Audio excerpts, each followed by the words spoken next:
Welcome to Fantasy Sports Daily, powered by FantasyGuru.com. Monday through Friday at 12 p.m. Eastern Standard Time, 9 a.m. Pacific. Ray Flowers breaks it all down for you from a fantasy sports perspective.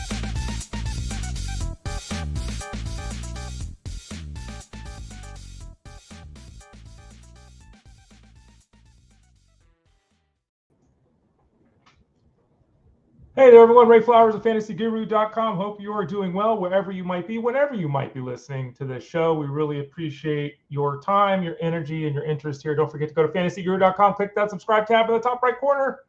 Get signed up if you haven't already. I'm Ray Flowers of FantasyGuru.com. We got a hot show coming in today, folks, and I hope we can bring it to you. I say that. Everything is fine right now. But I'm in the Bay Area here, and we've got a significant storm brewing at the moment. We got 25-mile-an-hour winds. The trees are doing this. We've got pouring rain. The estimates are we're going to get about 2.5 inches of rain today. So a pretty significant storm. Fingers crossed that the power holds up throughout the entire show. You can see this show Monday through Friday, Fantasy Sports Daily, powered by FantasyGuru.com at 12 o'clock Eastern Standard Time. We go about an hour each day. We have a lot of fun. Usually we have Armando Marsal on Tuesdays. He actually comes back on Wednesdays. Tuesdays he talks football with me. Wednesdays he talks basketball with Justin Fensterman. Thursdays are usually Tyler Beaker. Fridays usually Russell Clay. Changes things up a little bit on the show today. Tyler's traveling a little bit, so Tyler will actually be on the show tomorrow, which means Russell Clay will be on the show today. And if you're watching us live or even on demand, you can see our show plan for the day. We talk a lot of baseball for the first half hour of the show, as we are wont to do. We had a couple of signings. Alex Bregman and Nick Pivetta signed on the same day. The two big-name guys that were kind of left both have new homes, so we'll talk about them. A bunch of other players. Now that players are reporting, we're getting updates on the health of players. Some guys with news, it's not so great. And as a result, we've updated the rankings over at FantasyGuru.com. Some guys with news, it's good. We'll talk about Abrams, Yelich, Steer, Horwitz, McClanahan, Woodruff, who's the Giants closer, who's in the Giants starting rotation, et cetera, et cetera. In about 25 or 30 minutes, we will visit with Russell Clay. All the guests come on about halfway through the show, about 12:30 Eastern Standard Time. And we'll talk some football with him. We'll get his last the Super Bowl thoughts. We haven't had those on the show yet. We'll talk a little bit about the Patriots wide receivers, the Niners wide receivers, the Niners backfield. What's going on with youngsters like Jonathan Brooks and Jordan Addison coming back from injury and a DUI? What's the deal with DK Metcalf? He's in the news today. Travis Kelce, as well as Taysom Hill. Remember, you can go to FantasyGuru.com, click that subscribe tab in the top right corner, get signed up for all of our products. They're all available right now. We also have a flash sale. What is it? It's 60% off? Let me look at this up and make sure I got it right. Yeah. 60% off our MVP package. Sign up right now. It's a flash sale. I don't know how long it's going to last. Usually these things go for a couple of days, so probably through the weekend. The MVP plans we've talked about here on the show previously is basically everything that isn't football and everything that isn't baseball. All the other stuff is included, and it's one low price, and you can have at it with a 60% discount. That includes NBA, NHL, PGA, MMA, soccer, racing. You get all the DFS for all those. You get all the seasonal content if there's any of it for those. You get the Discord rooms. You get the bets for them. You get all of it. Every sport basically besides football and baseball, excuse me. The MVP plan over at FantasyGuru.com. Click that subscribe tab in the top right corner. 60% off. Get signed up right now. Let's go. You can find this show live and watch it live at Facebook.com/FantasyGuruHQ, on Twitter X at FantasyGuru site, and on YouTube at YouTube.com/@ElitePlusNetwork. All three of those spots, you can watch us, you can listen, you can do both. You can also leave comments and questions that we will address throughout the show. So that's good news. You can also find us at any time, type Fantasy Sports Daily to your podcast network. Bring up all these shows, their catalog there. You can also go to FantasyGuru.com, click the Elite Plus tab at the top of the page, and that will bring you to all of the shows we have, including this one, where you can see the past shows, listen to them, have fun, and have at it. So let's dive into some of the information here as we start rocking and rolling. Remember, tell a friend about this show, free show, Monday through Friday, 12 o'clock Eastern Standard Time. Okay, Alex Bregman finally made a signing, and as we have talked previously on the show over and over again about Alex Bregman, it's not a bad scenario that he ended up in. He's going to the Red Sox. He's going to play second base. Won a Gold Glove last year at third, but they're going to put him at second base. Great news for Bregman in 2025. Number one, he's always hit well at Fenway Park. I think his OPS there is over 1,200. Number 2, he should continue to hit well at Fenway Park. Number 3, he adds a second position. He will now be second base and third base eligible in the fantasy space. Whatever your league is, 5 games, 10 games, 15, 20, whatever it might be, he'll pick it up in season. That's huge. That adds $1 in his auction value. That might even add a round to his draft value. It's a big move having that dual position flexibility with the nature of players missing so much time in the modern day game. So that is great. Excuse me. Fenway's a good place to hit. He'll probably hit second in the order. He'll play every day. He'll play second base, have third base eligibility. Let me take a sip of water. I got a little gremlin in my throat. By the way, how do you like this? My little tiki mug. I'm glad you're able to watch live. My tiki coffee mug. Pretty cool, right? Anyway, okay. Bregman did the opt-out thing, and we'll see this with Nick Pivetta too. I don't understand this. I have railed against this. I guess that's the right way to put it, and I'll say it again here. If I'm giving you a contract, you either sign the contract because you want to be here, or I'm not giving you the contract. I'm not doing this opt-out thing. I don't know why teams give players the leverage. If the player says, I'm not signing you unless you give me the opt-out, thanks. You either want to be here or you don't. Bregman got 3 years and $120 million, which is a massive, massive pay on a per-year basis. It's $40 million a year. Massive. Now, he turned down much longer and much more gross-wise deals. From what we're hearing, he had a 6-year, $170 million deal from a couple of teams, Tigers and the Astros. So he could have had twice as many years, and he could have had at least $50 million more. Now, obviously, in his mind, in his representation's mind, he'll play 3 years, $120 million, and then sign another deal for 3 years, $120 million. Who knows? We'll see. The opt-outs come after this year and next year. So in theory, though it's a 3-year, $120 million deal, Alex Bregman could leave the Red Sox after one season. Now, I don't know how he'd possibly get $40 million from anyone else for a season. So to me, this is a 3-year contract. Again, we've talked about Alex Bregman. I love Alex Bregman. He's a great player. He's not a great player. He's a really good player. He's not a great player. He's not a franchise player. He doesn't sell tickets that way. He doesn't help your offense. He's just a really good player. He's an all-star caliber player, but he's not a superstar. You're not going to find a team that's going to pay him $40 million a year. So I'm looking at this as a 3-year deal, but he goes bananas. He finishes 4th in the MVP voting, has the best season of his career. He could opt out after this year.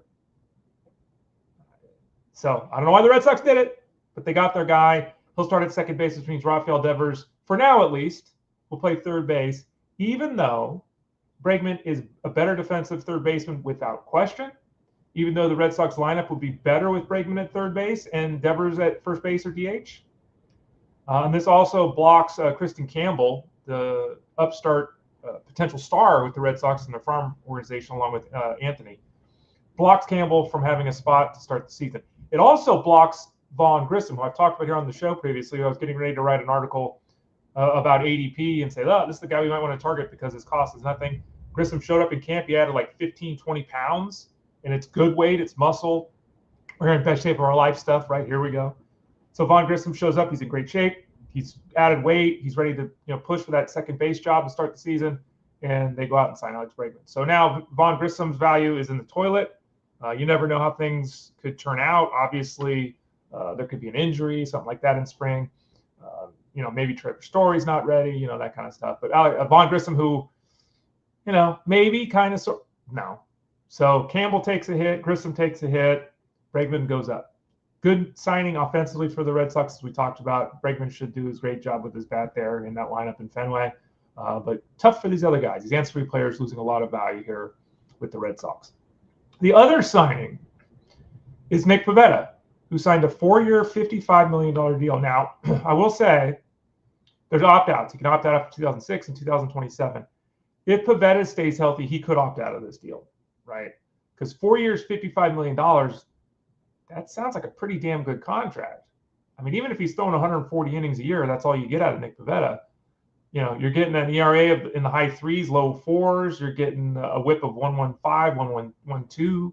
You're getting well over a strikeout an inning, and you're paying less than $15 million a year. Like, that's, if I was a team and I needed a guy on the hill, I would have offered him, $460. Let's go. You got $455. Here's $460. Sign up for a. I don't know, obviously, the ins and outs of the deal and what did or didn't happen behind the scenes. San Diego is obviously a good place to pitch. It's a great environment. It's a massive difference from the East Coast in Boston moving to the West Coast in San Diego. So, that's a whole different lifestyle. You couldn't be really more different, not just the geography, but the lifestyle is totally different. So I think it's a good move to me. It's a good move, in my opinion, to go to San Diego. I'd love San Diego. I'd live in San Diego. So Pivetta goes to the Padres. He'll obviously join the rotation. That gives them righty Dylan Cease, righty Michael King, righty Yu Darvish, and righty Nick Pivetta. It's a lot of righties in their top four, right? Then you've got Randy Vasquez, Sean Reynolds, and Matt Waldron. Waldron obviously has to be the favorite to take over that role as the fifth starter for the Padres. He, reported yesterday, came out and said, look, I'm going to throw a lot more of the knuckleball this year. Okay. They've also got Kyle Hart, who maybe, because everyone else is right-handed, maybe he could make the rotation. So there's a question there. But the top four guys are all strikeout inning arms, and Cease, King, Darvish, and Pivetta. They're all right-handed. They're all strikeout and inning arm. They'll all give you good ratios. This is a pretty good pitching staff for the Padres. Everyone obviously talking about the Dodgers, as they should be. But the Padres set themselves up pretty nicely here. That's pretty darn good. You look at their lineup: Arias, Tatis, Machado, Merrill, Cronenworth, Bogarts. They signed the Hayward, Connor Joe duo. They added Sheets to help it. They're putting together a pretty good team. We'll see how it goes in 2025 for the Padres. But a good signing there for Pivetta. His value has moved up in the rankings over at fantasyguru.com. Go check him out. All right. Shohei Ohtani. Let's talk about him for a second. Shohei Ohtani has obviously he's coming back from the elbow surgery. Didn't pitch last year. Had one of the greatest fantasy seasons of all time. Almost went 70-70. No, he didn't. But you know what he did. He was great. It was greatness. Almost went 55-55. And he's going to pitch this year. What does that look like? When does he return to the hill? We don't know. What we do know is that the team basically said that he's going to throw his first bullpen session this weekend. But they're not expecting him to pitch in spring training. Now, here's an issue that we need to address directly. Let's say that Ohtani improves, and he gets to the point where they want to have him pitch. They're not going to just put him in a game in the major league level and throw him to throw 18 pitches. And then the next time out, tell him to throw 25 pitches. And the next time out, tell him to throw 41 pitches. They're not going to do that, I don't think. They're going to want him to pitch, right? Most likely on a minor league rehab assignment. Now, do they do that and take him out of the lineup? Because obviously if he's going somewhere to pitch, he's not in the lineup that night. How do they manage this? Do they do the simulated game thing before games, and they have him pitch and that's enough, and they just activate him? So that is something to think about. When is he going to be built up to throwing 85, 90 pitches as a starter? But more directly, I think, what will this potentially do to his offense? Because if he's not pitching in spring, how could they just throw him out there in the first or second week of the season as a pitcher, right? So that is a storyline we'll have to continue to follow, because obviously Ohtani played every game almost last year, and that was a huge part of his success. We know he could lose some time this year at the bat. It's not a guarantee that he's going to DH and pitch. Okay.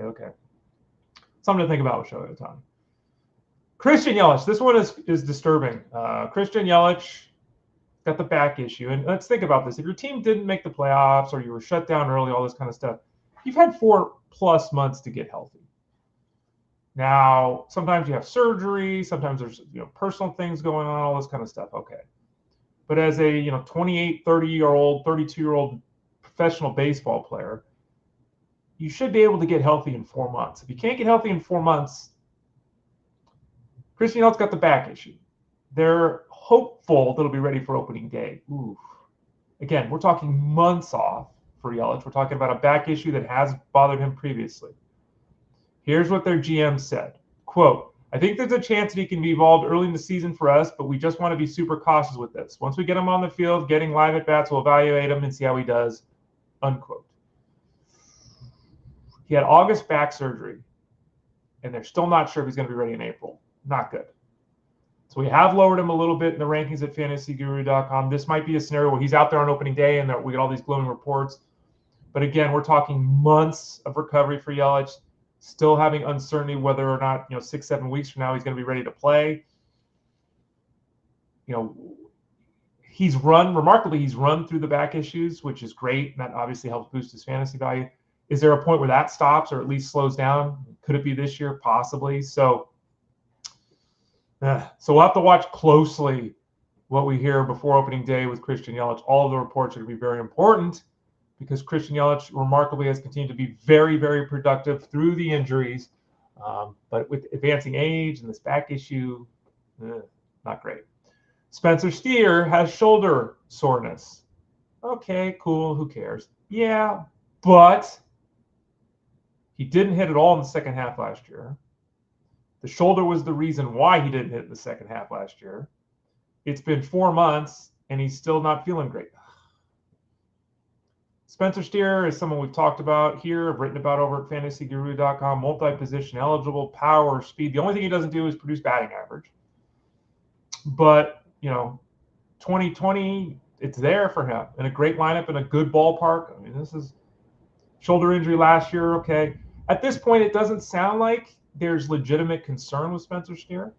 It doesn't seem like anyone's panicking or they're going to have to shut him down or he's not going to be available for opening day. But I don't like hearing a guy shows up with his shoulders a little sore and he's had 4 months off, right? So that's another storyline that we'll continue to watch. I've hesitated to drop him. I didn't do it in the last 24 hours in the rankings at FG. We'll see. We'll follow that one closely because, again, he was a guy that I was profiling as somebody I'd love to have on my squads. We'll see now with the shoulder moving forward with Spencer Steer. CJ Abrams, best shape of his life, showed up. Guess what? CJ Abrams was a thin guy, gained 10 pounds of muscle. He says he feels good. He feels stronger. He's in a better place mentally, all these kind of things. And, I think with CJ Abrams, it's really interesting. He is somebody that some people are 100% in on. I think some people are 50% in on. It's like, CJ Abrams is 24 years old. He's 24, okay? His average the last 2 years is about 1940.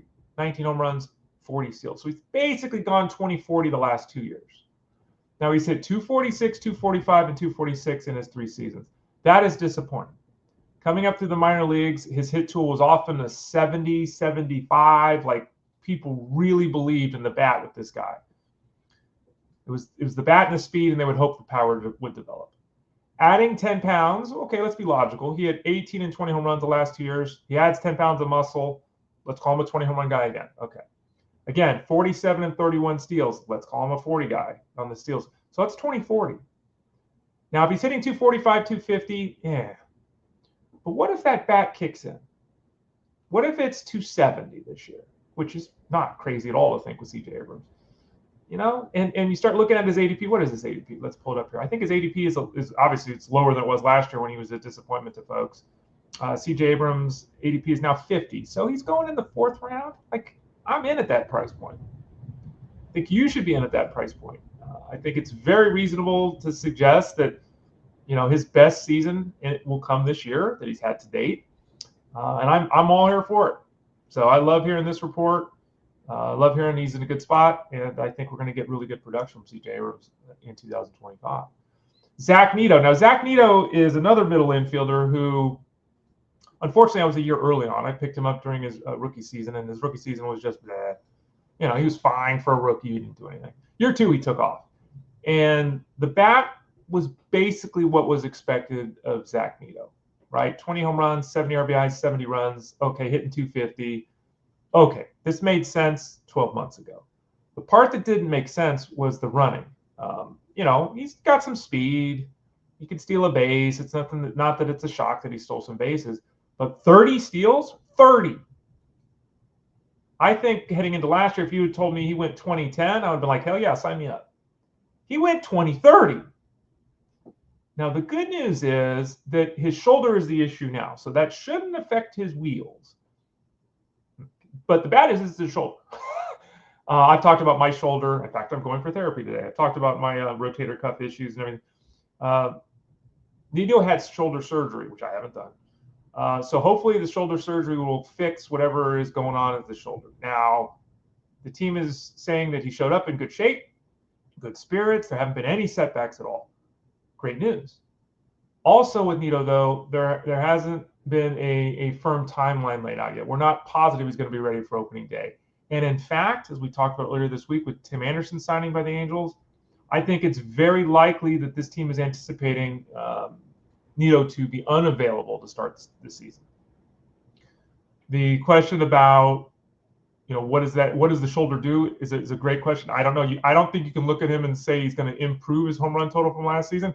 I don't think it's fair to think he's going to improve or even maintain his steal total from last season. I think it's doable to say 2020. I think it's doable. Is it a lock to happen? Is it a certainty to happen? Could this go poorly because it is a shoulder? And again, so I think we're kind of in that wait and see mode.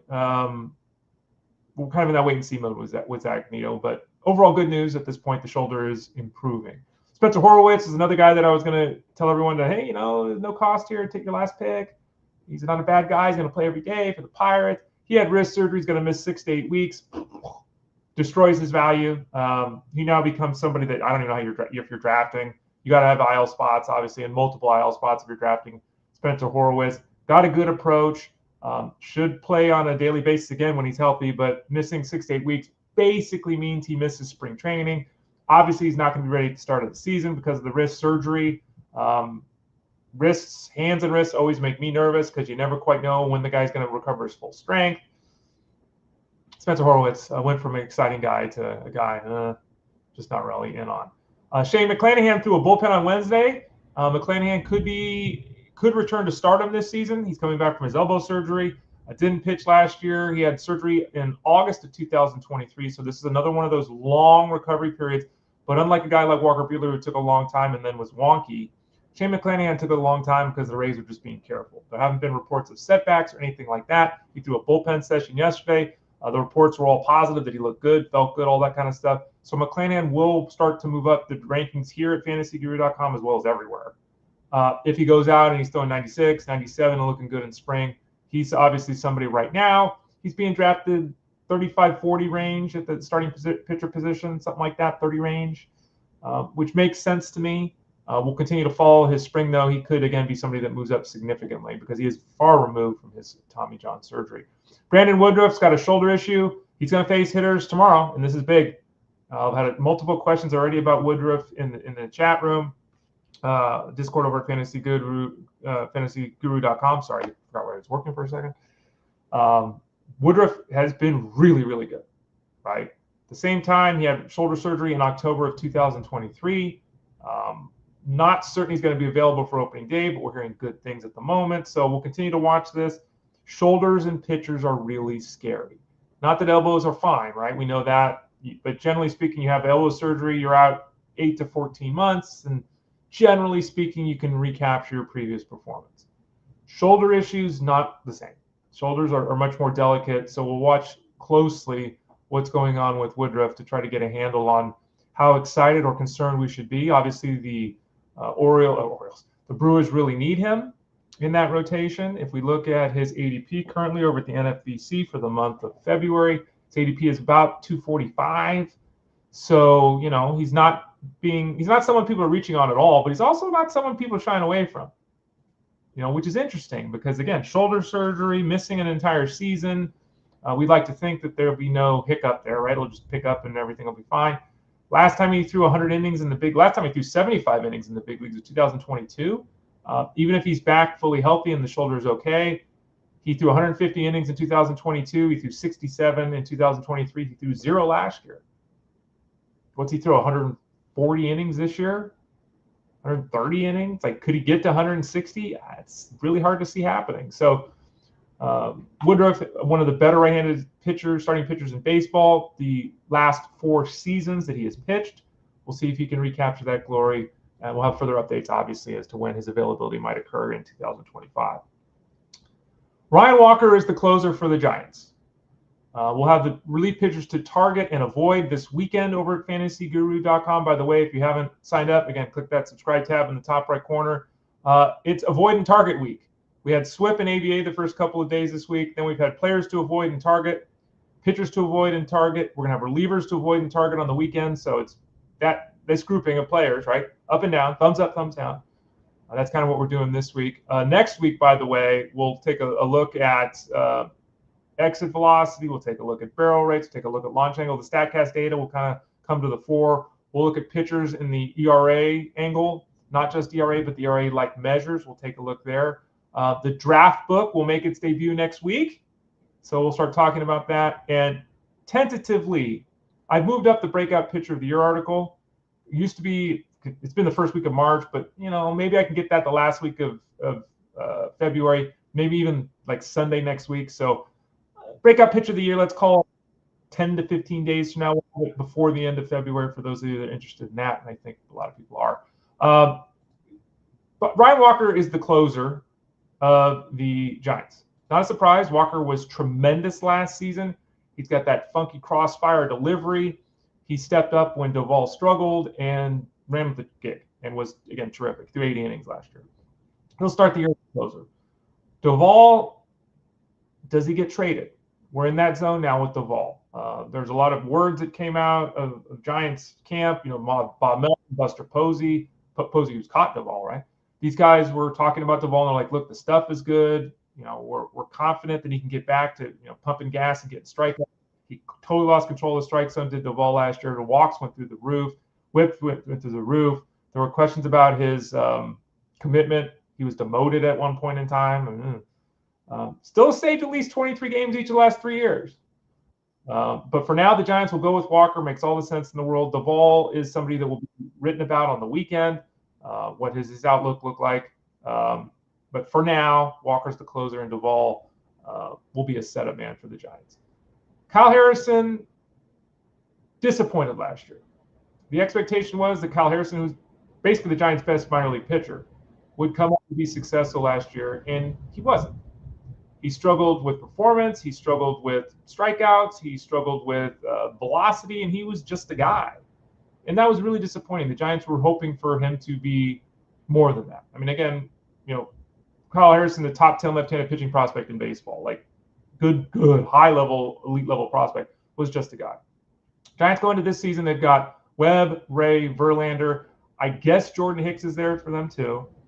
And the belief is that Kyle Harrison is the fifth guy. Now, we did get a report yesterday that even though Kyle Harrison's velocity is back, he's not locked into the rotation. He's basically going to have to battle Wynn, Beck, Lucchesi, Birdsong is there too. So he better have his velocity back, Kyle Harrison. His velocity went down about a mile an hour last year, mile and a half last year. Ugh. He claims he fixed an issue with his delivery and the velocity is back. That's a big, it doesn't, mile and a half hour. It's a big difference.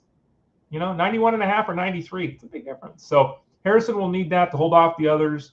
We'll watch and monitor that situation with the Giants starting rotation, obviously, here in camp to see who emerges as that fifth starter. Let's see. DL Hall is going to miss some weeks with a lat injury. Any interest in DL Hall? And there was some. At this point, you can't draft him. He's going to miss weeks with a lat injury. Lat injuries can linger. They're going to have to be very cautious with this so he doesn't blow it out, miss 2 months, 3 months. His availability for the start of the season in the Brewers now is completely up in the air. And then finally, Cal Quantrill signed with the Marlins. Who cares? Don't buy the hype there. If he's pitching in Miami, if he's pitching against a lower division team, maybe we stream him. But he doesn't miss bats. He's got virtually no chance to be a significant fantasy contributor. We're mentioning it, but we're not depending upon Cal Quantrill at any point in 2025. All right, let's go to a question here in the Discord room. Or chat room, excuse me. I see Eric, who actually left the question on Twitter X, it looks like. Nice, glad to see that's working. Shifting to baseball race, second year in the keeper league. That's a long question. Okay, let me take a sip of water. Second year of a keeper league. 12-team head-to-head. We use 4 outfielders, but it's left field, center field, right field, and outfield. It's interesting. Some leagues do that. Interesting. Evaluating who to keep, but like your thoughts. Witt in the second, Brian Reynolds in the 9th, eligible at 3 outfield spots. Well, that's huge. Luis Arias in the 22nd, Starling Marte in the 28th, Ketel Marte in the 9th. Thanks for what you do for us. You're welcome, Eric. Okay. I would say this way. Marte is not a keeper. At the 28th round, if you had to, but he's not a keeper. At this point of his career, he's just a guy. Luis Arias as a 22nd round pick is really good.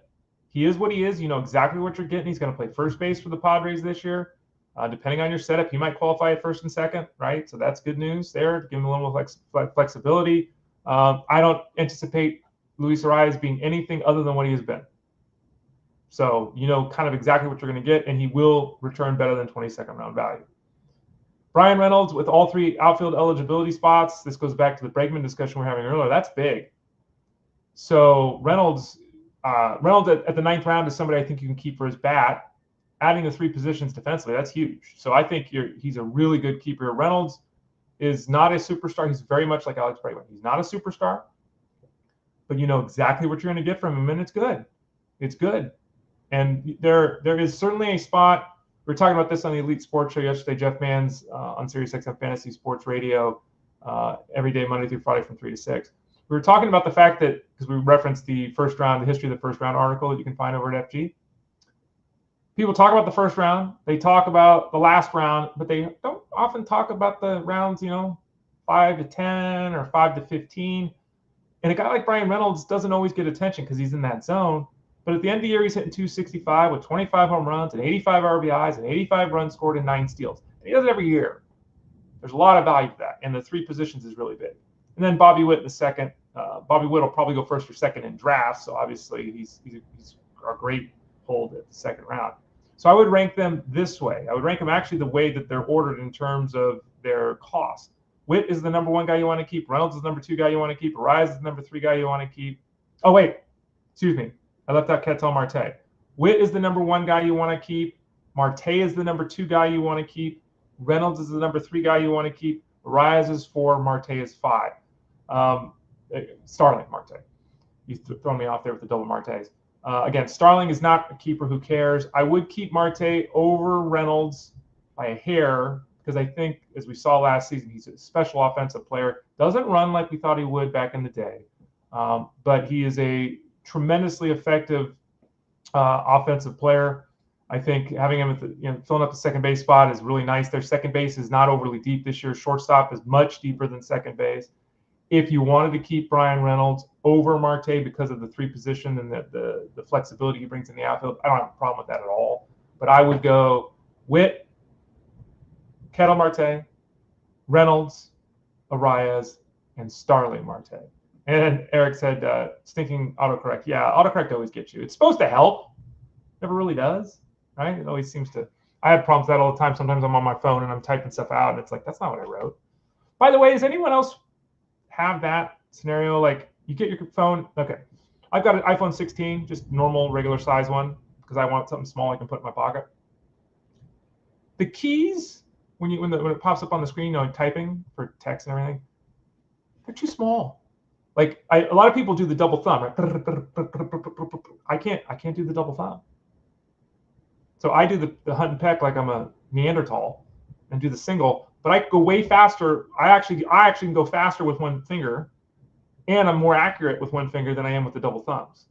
My gal, she double thumbs everything. So maybe it's the same size of her hand. I don't have huge hands. I don't know. What about you? Is that an issue? I don't know. Angelo says, Alcantara and McClanahan are both on your wire. Angelo, we talked about this the other day. Like, help me out here. How is this possible? Even if you're in a 10-team league, how big are these rosters? I'm very curious. I don't understand how all of these guys are like. I don't get it. Sandy Alcantara's got an ADP of 164. McClanahan has got an ADP of 130. Like, how are these guys not drafted? Like, I don't understand. I would add McClanahan over Alcantara. Alcantara, we got a report today that he's going to be the opening day starter, which is great news. We talked about him earlier this week, I think. The fact that it sounds like they might slow play him a little bit to start the season before really letting him go. His return from the elbow surgery as well. He's been one of the better right-handed pitchers in baseball when healthy. McClanahan's been one of the better left-handed pitchers in baseball when healthy. McClanahan's a bigger strikeout arm, and he's a more dominant arm. Both guys coming back from surgeries, and so it's kind of I would go with McClanahan over Alcantara. I think that if you look right now at the ADP, as we just talked about, McClanahan is ahead of Alcantara as well. Really interesting, though. 19 total roster spots. And since we're having this discussion, 19 roster spots, 10 teams, that's 190 players taken. Both these guys still have ADP well inside that. So that's an interesting league. I personally think that, and I've said this before, that to me, Angelo, this is it's a league that it seems easier to do a league where you have less players. Oh, there's so many players in baseball, and in football we have 150 guys we draft. In baseball, we got to draft 300. When you have potential all-stars on the waiver wire, as Alcantara and McClanahan are, when you have top 50 pitchers on the waiver wire, as those guys basically are, it really invalidates the value of the draft. It makes it too easy for people just to go to the waiver wire and pick up stars, versus you're able to draft this guy in the 25th round or the 26th round to keep him away from your opponent. So to me, this is my point, Angelo, and anyone that's thinking of doing a smaller league like this. If that's what you're going to do, totally fine, do it. I want you playing fantasy baseball however you're going to play it. Okay, and I support everyone doing that. If this is the way Angelo's league works, he calls it a granny league. This is the way the granny league works, Angelo, keep doing it. But my advice overall is that when a league is shallow like this, it opens you up to being defeated by an opponent that doesn't know what they're doing, merely because the options for them are so pronounced. When I do a draft and I'm in leagues where it's 15 teams, 30 roster spots, we're 450 players into a draft. 450. You're 190.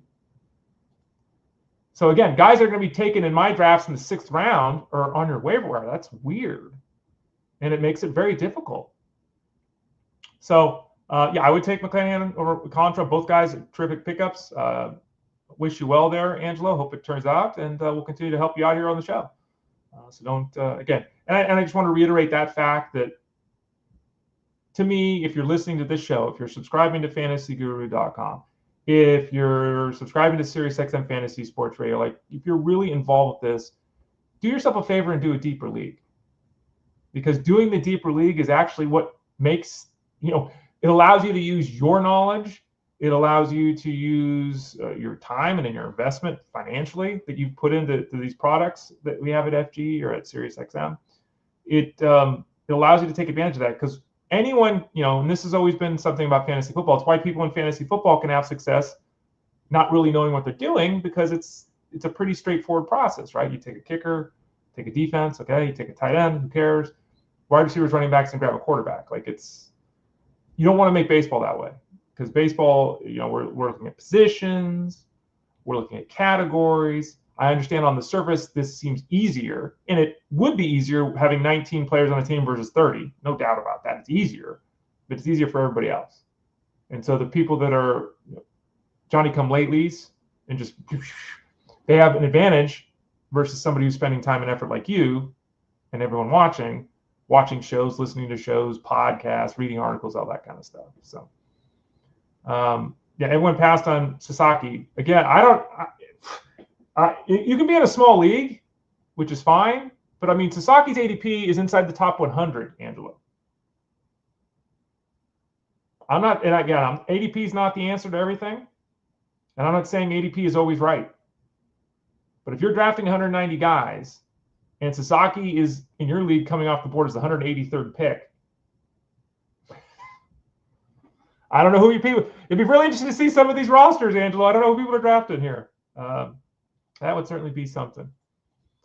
All right, let's take a look here at the news. That's before we shut things down here on the show.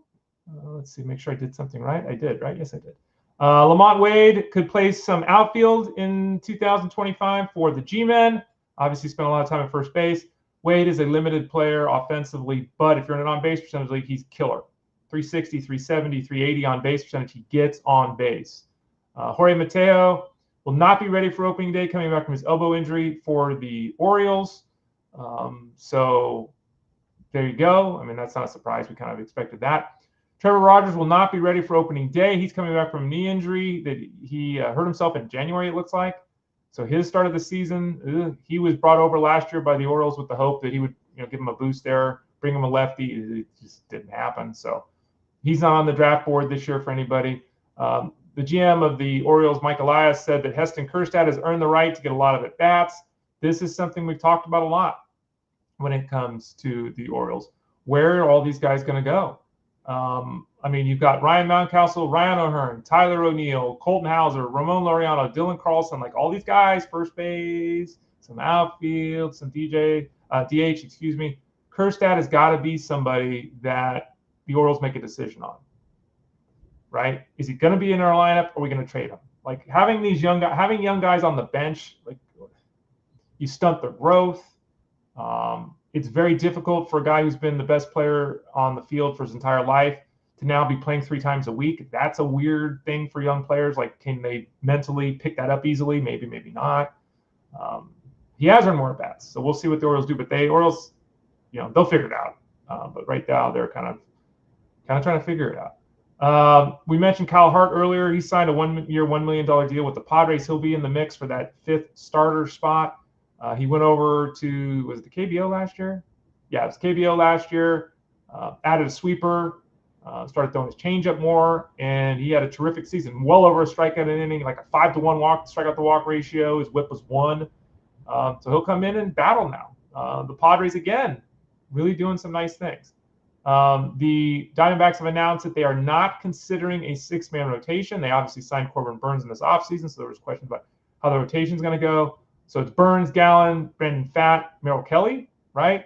Then you've got Eduardo Rodriguez and Jordan Montgomery. Got to think that's Eduardo Rodriguez scenario at this point in time, right? Montgomery was so bad last year.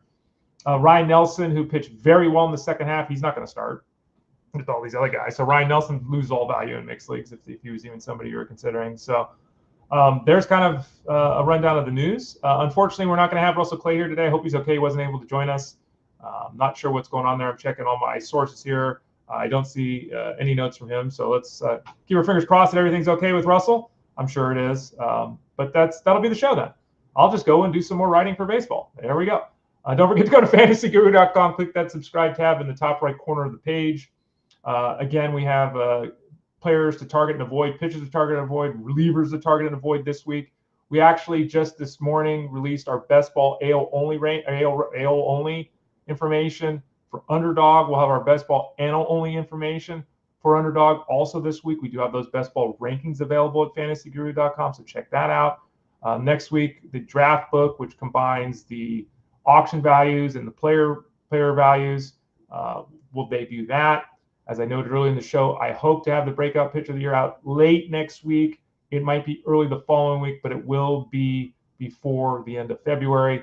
Got a big day next week, or 2 weeks from now, 12 days from now. On the 25th, I've got my title defense starting in Tout Wars.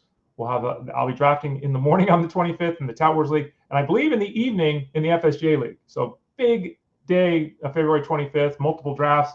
We'll discuss those on the show, either on the show or they'll be write-ups over at fantasyguru.com. Also going to be hosting shows on Elite Sports. Jeff Mann's going to take a week off of the week of the 24th of February. So I'll be on the show. Justin Fensterman will be on the show. Ted Schuster. We'll update everyone once we get closer to that with some of the information. So thanks for joining me today. We'll be back again here tomorrow on Friday. We'll talk to Tyler Beaker tomorrow on the show. We'll talk some football with Tyler. We'll continue to talk baseball, and let's hope that no one gets hurt today, because we're already seeing that, and it's already getting frustrating. Oh, the injuries. They are significant in the world of fantasy sports. Oh, I don't know why it does this. I still don't know why it does that. There's my background. Everyone can see it. As you can tell, there's nothing to see, but I don't know why it does that. Anyway, I'm Ray Flowers of fantasyguru.com. Thanks for watching today. We'll see you back here tomorrow at 12 o'clock Eastern Standard Time for Fantasy Sports Daily, powered by fantasyguru.com.